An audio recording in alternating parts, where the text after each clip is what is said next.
Sa isang liblib na baryo na napapalibutan ng makakapal at matatayog na puno, may isang bahagi ng kagubatan na matagal nang iniiwasan ng mga tao. Ayon sa mga matatanda, may isang nilalang na naglalakad sa gitna ng dilim. Nagmamasid mula sa likod ng mga puno at sumusunod sa sinumang mangahas na pumasok sa ipinagbabawal na lugar. Marami na ang nagtangkang tuklasin ng lihim ng kagubatan, ngunit kakaunti lamang ang nakabalik. At ang mga nakabalik ay tumangging magsalita tungkol sa kanilang nakita. Sa pinakagitna ng masukal na kagubatan, nakatayo ang isang lumang abandonadong bahay na unti-unti nang nilalamon ng mga baging at panahon. Walang nakakaalam kung sino ang nagtayo nito. Walang nakakaalam kung bakit ito iniwan. Ngunit ayon sa alamat ng baryo, hindi ang bahay ang dapat katakutan, kundi ang nilalang na buong buhay na nagbabantay sa lihim na nakatago sa ilalim nito. At ngayong gabi, may isa na namang taong maglalakas loob na pasukin ang kagubatan upang alamin ang katotohanan. Ngunit hindi niya alam na may mga lihim na mas mabuting manatiling nakabaon sa dilim. Upang nang maayos makinig at simulan na ang kwento. Sa isang liblib na baryo sa paanan ng kabundukan, may isang bahagi ng kagubatan na matagal nang iniiwasan ng mga tao. Ayon sa mga matatanda, may isang nilalang na naninirahan sa kailaliman ng masukal na gubat. Hindi ito nakikita ng madalas. Ngunit kapag sumapit ang gabi, may mga matang namumula na nagmamasid mula sa pagitan ng mga puno. Palit larawan. Marami na raw ang nagtangkang tuklasin ang lihim ng kagubatan. May mga mangangahoy na hindi na nakabalik. May mga mangangaso na natagpuang walang malay sa gilid ng kagubatan, ngunit tumangging magsalita tungkol sa kanilang nakita. At mayroon ding ilan na nagsasabing nakarinig sila ng mga yabag sa likuran nila, kahit wala namang tao sa paligid. Sa pinakagitna ng kagubatan ay nakatayo ang isang lumang abandonadong bahay.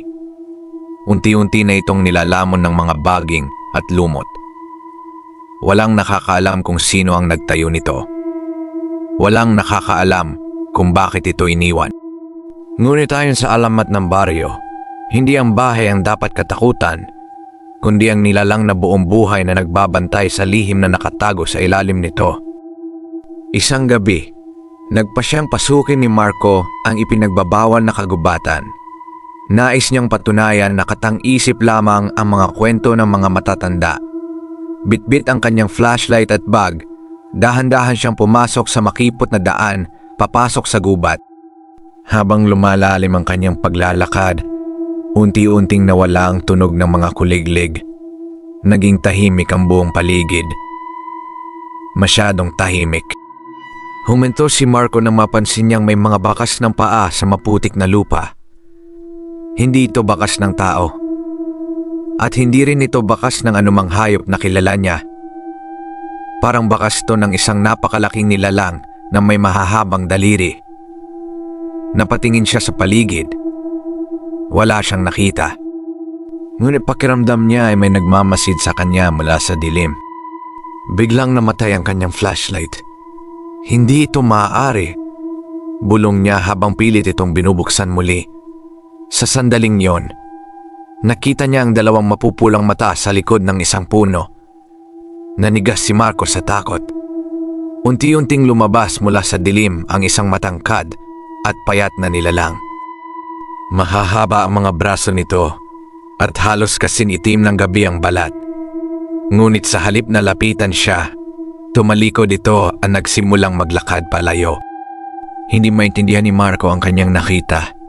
Kung halimaw ito, bakit hindi siya sinaktan? Muling lumingon ang nilalang sa kanya at tila hinihintay siyang sumunod. Dahil sa matinding kuryosidad, sinundan niya ito hanggang makarating sila sa lumang abandonadong bahay. Ngunit sa likod ng bahay ay may nakita siyang hagdan pababa sa ilalim ng lupa. At doon niya naunawaan kung bakit may nagbabantay sa kagubatang iyon. Sa ilalim ng bahay ay may isang sinaunang silid na puno ng kakaibang simbolo at lumang ukit sa bato. Sa gitna nito ay may napakalaking pintuang bato na tila matagal nang nakasara. Sa harap ng pintuan ay nakatayo ang nilalang, hindi bilang halimaw, kundi bilang bantay. Biglang naalala ni Marco ang mga salita ng isang matandang taga-baryo noon. Ang nilalang sa gubat ay hindi kaaway ng tao. Ito ang kadena ng isang bagay na hindi dapat makalaya. Napatingin si Marco sa malaking pintuang bato. Sa likod nito ay tila may mahihinang tunog ng pagkatok. Isa, dalawa, tatlo, parang may gustong lumabas. Biglang umalingaw-ngaw ang malalim na ungol mula sa likod ng pintuan. Nayanig ang buong silid. Napaatras si Marco habang nagsimulang mabitak ang ilang bahagi ng bato. Sa unang pagkakataon, nakita niyang tila natakot ang nilalang. Agad itong tumayo sa harap ng pintuan at inilagay ang dalawang kamay nito sa sinaunang selyo. Unti-unting tumigil ang pagyanig. Natahimik muli ang paligid. Lumipas ang ilang minuto bago muling tumingin sa kanya ang nilalang. Walang galit sa mga mata nito. Walang puot. Tanging pagod lamang ng isang tagapagbantay na matagal nang nag-iisa. Tahimik na tumango si Marco bilang paggalang. Pagkatapos noon ay dahan-dahan siyang umalis sa kagubatan. Kundi ang bagay na buong buhay nitong pinipigilang magising at hanggang ngayon kapag may nakakita ng mapupulang matang nagmamasid mula sa pagitan ng mga puno, alam ng mga taga-baryo na naroon pa rin ang bantay ng lihim na hindi kailanman dapat mabuksan. Habang sinusundan ni Marco ang nilalang, napansin niyang tila alam nito ang bawat sulok ng kagubatan. Sa bawat pagkakataong madadapa siya sa ugat ng puno o mawawala sa landas, tila humihinto ang nilalang at hinihintay siyang makalapit. Hindi ito nagsasalita, hindi rin ito lumilingon ng matagal. Ngunit pakiramdam ni Marco ay naparanay siyang dalhin ng nilalang sa isang lugar. Makalipas ang ilang minuto, nakarating sila sa isang bahagi ng kagubatan na hindi pa niya kailanman nakita. Mas malamig ang hangin doon. Walang tunog ng ibon, walang kuliglig, walang kahit anong buhay na maririnig. Sa gitna ng lugar ay may mga sirang poste na gawa sa bato na tila bahagi ng isang napakatandang istruktura. Nakaukit dito ang mga simbolong hindi niya maintindihan. Habang sinusuri niya ang mga ukit, napansin niyang pareho ang simbolo sa kuwintas na minsang ipinakita sa kanya ng kanyang lolo nung siya ay bata pa.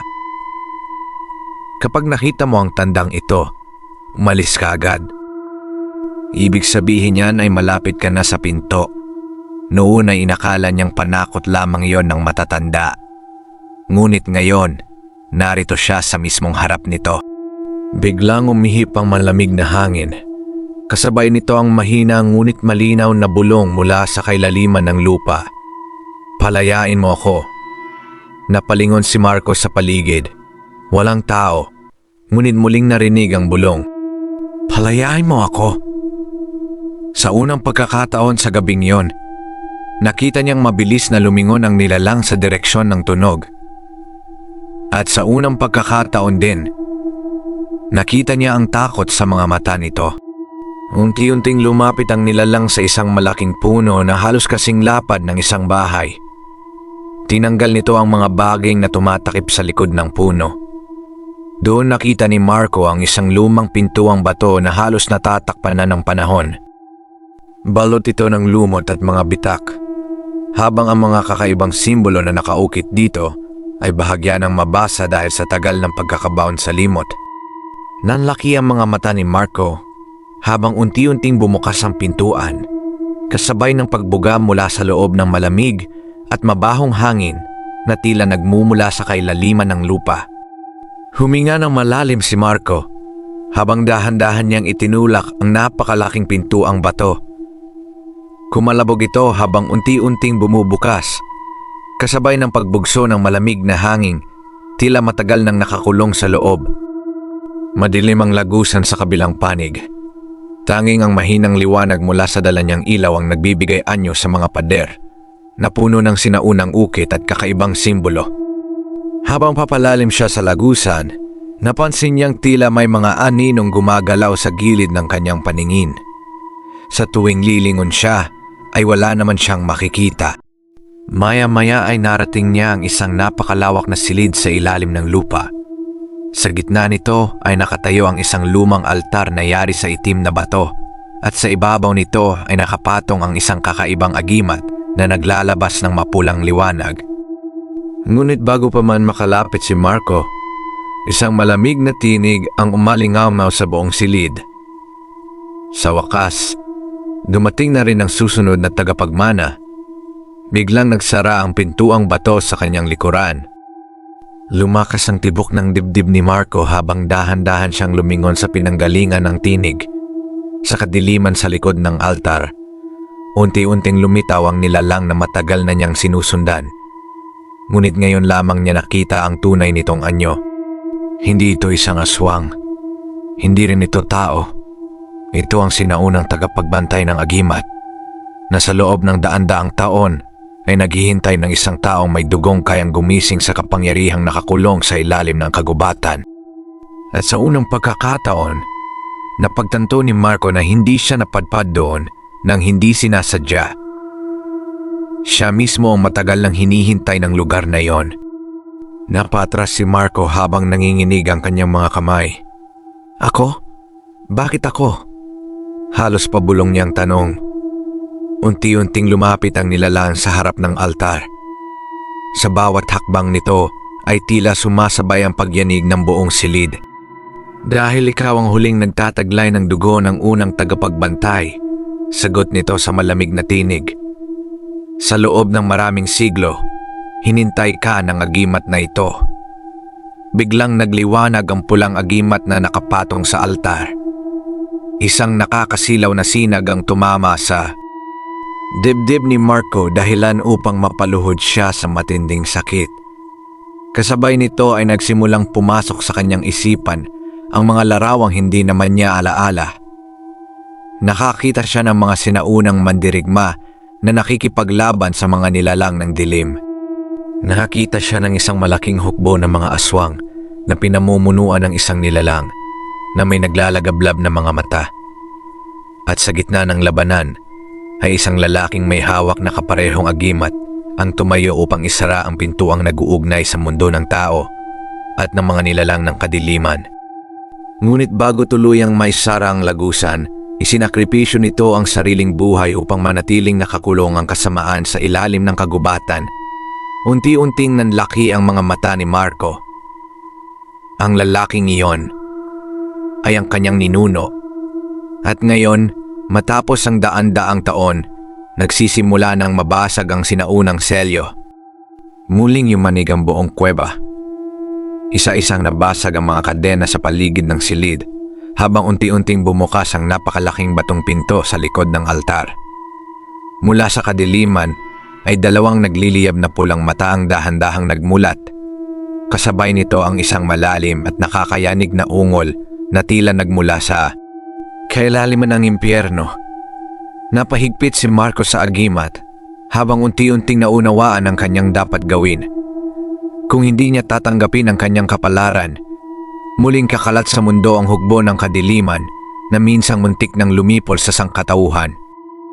Humigpit ang hawak ni Marco sa agimat habang unti-unting lumalabas mula sa napakalaking pintuan ng nilalang na matagal nang nakakulong sa ilalim ng kagubatan.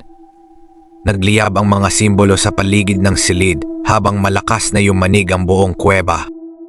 Ikaw lamang ang may kakayahang isara muli ang selyo. Sigaw ng tagapagbantay. Isinara ni Marco ang kanyang mga mata at itinaas ang agimat sa harap ng altar. Biglang nagbuga ng nakakasilaw na liwanag ang agimat na agad bumalot sa buong silid. Umalingaw ang isang nakakabinging sigaw habang unti-unting hinihila pabalik ng liwanag ang nilalang patungo sa kailaliman ng batong pintuan. Isa-isang bumalik ang mga kadena sa kanilang pwesto at muling nagsara ang sinaunang lagusan. Kasabay nito ay nagsimulang gumuho ang kuweba. Mabilis na tumakbo si Marco palabas habang bumabagsak ang mga bato sa kanyang paligid. Sa kanyang paglabas, nakita niyang nagsisimula ng sumikat ang araw sa likod ng kabundukan. Sa wakas, natapos din ang bangungot. Pagkaraan ng ilang araw, bumalik si Marco sa kanyang normal na buhay at piniling huwag nang ikwento sa iba ang nangyari sa ilalim ng kagubatan.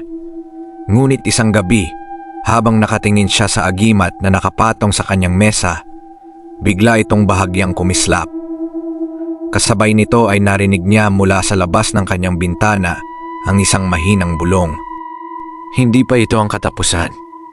Dahan-dahang napangiti si Marco habang mahigpit na hinawakan ang agimat, sapagkat alam niyang kung muling magbalik ang kadiliman, handa na siyang harapin ito. At dito nagtatapos ang ating kwento.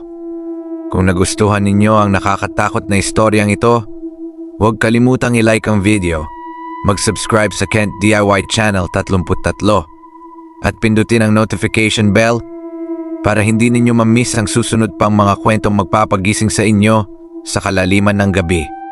Isulat din sa comment section ang inyong mga opinyon, teorya, at kung anong klaseng horror story ang gusto ninyong marinig sa susunod. Hanggang sa muli, at tandaan, hindi lahat ng kwento ay katang-isip lamang. Minsan, may mga lihim na naghihintay lamang na may makadiskubre sa kanila. Magandang gabi at manatiling ligtas.